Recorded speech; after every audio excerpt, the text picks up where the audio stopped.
Ang Japan na yata ang pangalawang destinasyon ng mga Pilipino pagdating sa boxing. Dahil bukod sa Amerika ay napapadalas na ang pagdayo ng mga Pinoy sa bansang Japan. Tila dito nabibigyan sila ng oportunidad para ipamalas ang husay sa ibabaw ng lona.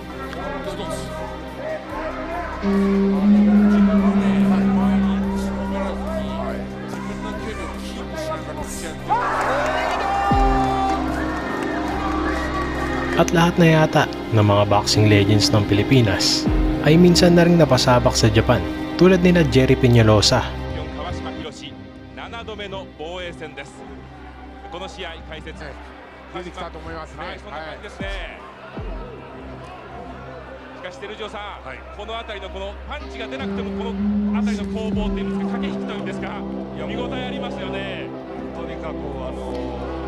pambansang kamao Manny Pacman Pacquiao, 階級は7位、世界ランキングの好位置にキープしています。フィリピンのマニー・パキャオ、日本に初めてやってきました。 OPBF のフライ級、ボディみぞおち、ボディの真上、ちょっと胸の下あたり、みぞおちに入りました。マニー・パキャオが出ていきます。現役の世界ランカー、東洋太平洋の階級チャンピオン、2回目の Donnie Aas Nietes. 2番中迎えました。大滝総合体育館、第1ラウンド開始のゴングです。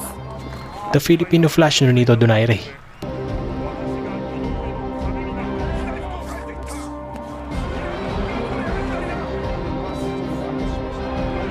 Kaya masasabi nating meron ding mayaman na kasaysayan ng Japan at Pilipinas pagdating sa boxing, magmula noon hanggang ngayon.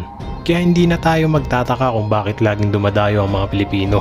Ngunit pansin natin nitong mga nakaraan ay tila hindi pinapalad ang ating mga kababayan na manalo sa kanilang mga laban sa Japan. Ngunit sa video natin ngayon, isang napaka-impresibong panalo at hindi malilimutan ng mga Hapon.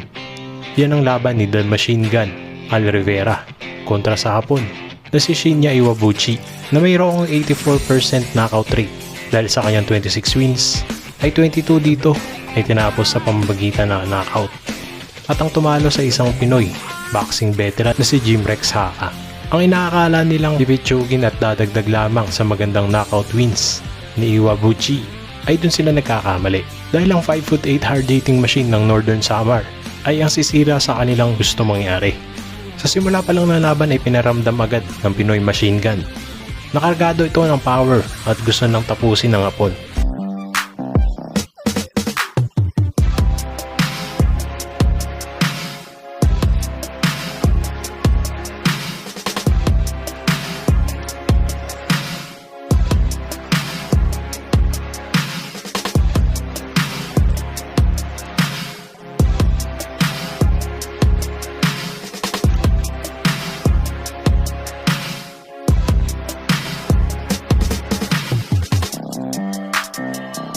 Hindi nagpakita ng takot sa kabila ng isang dayuhan sa baluarte ng kalaban.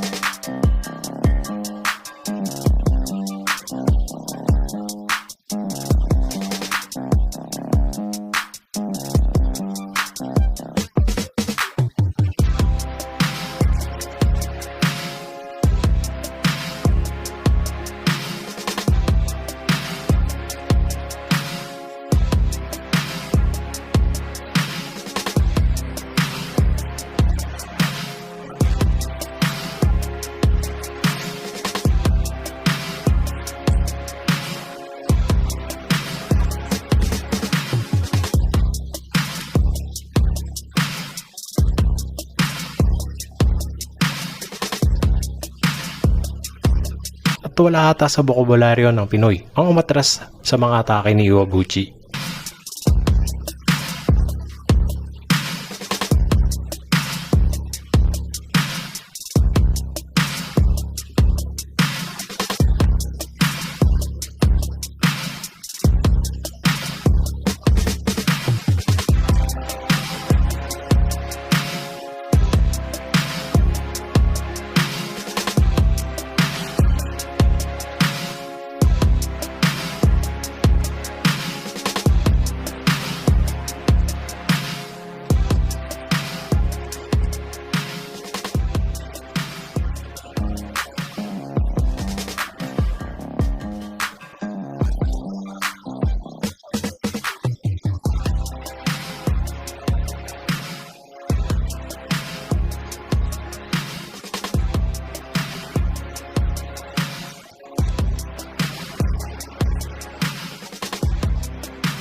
At dito patuloy pa rin ang pangawalan ni Al Rivera ng mga pumuputok na suntok.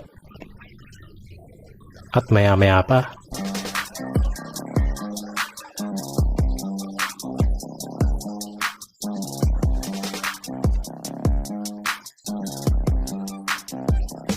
at dito nasagip ng kampana si Shinya Iwabuchi.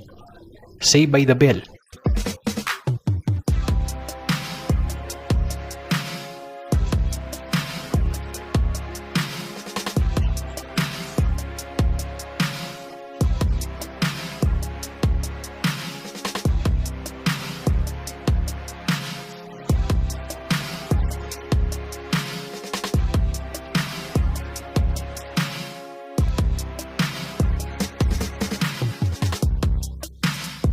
Isang kaliwa ang tumama sa hapon na ikinahilo nito.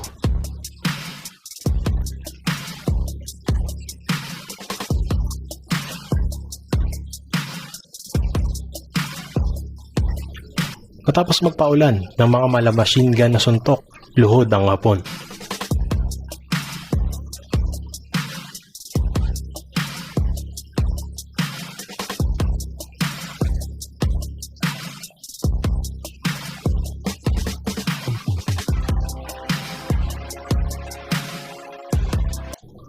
Ngunit sadyang matibay ang Japanese fighter at nakuha pang tumayo.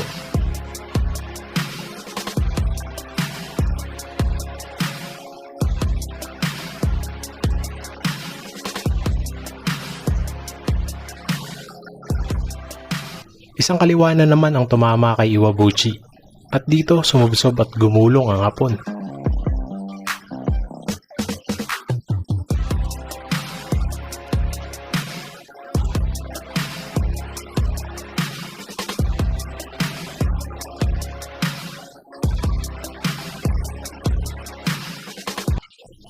Sa kabila ng tibay ni Shinya Iwabuchi, bakas pa rin ang pagkahilo nito at sinusubukan pa rin manatili sa laban.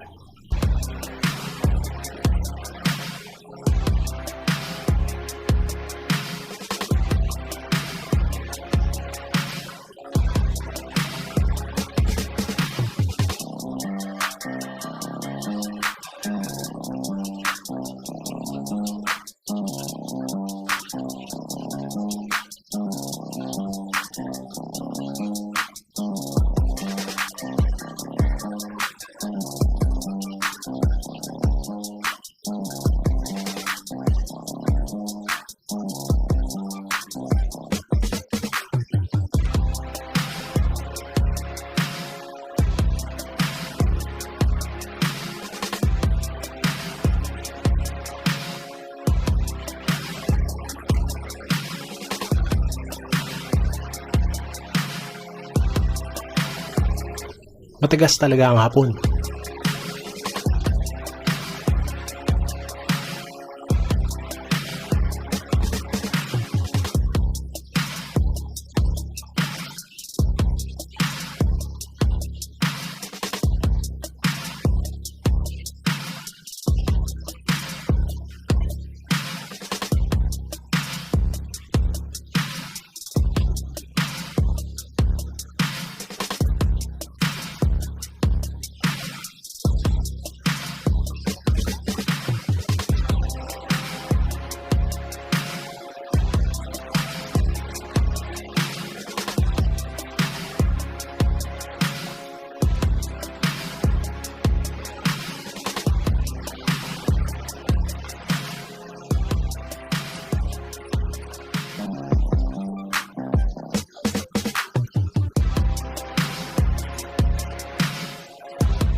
At dito mapapansing unti-unti nang hinihimay ni Al Rivera ang hapon.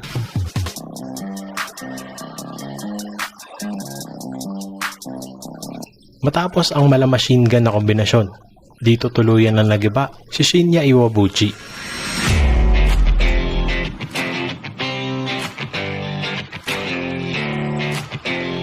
wagi ang ating kababayan na si The Machine Gun Al Rivera via TKO sa round number 7 at nakuha ang OPBF Super Lightweight Championship. Kung nagustuhan niyo po ang video na ito, huwag niyo pong kalilimutan mag-like, mag-comment at mag-subscribe po sa ating channel. Salamat po.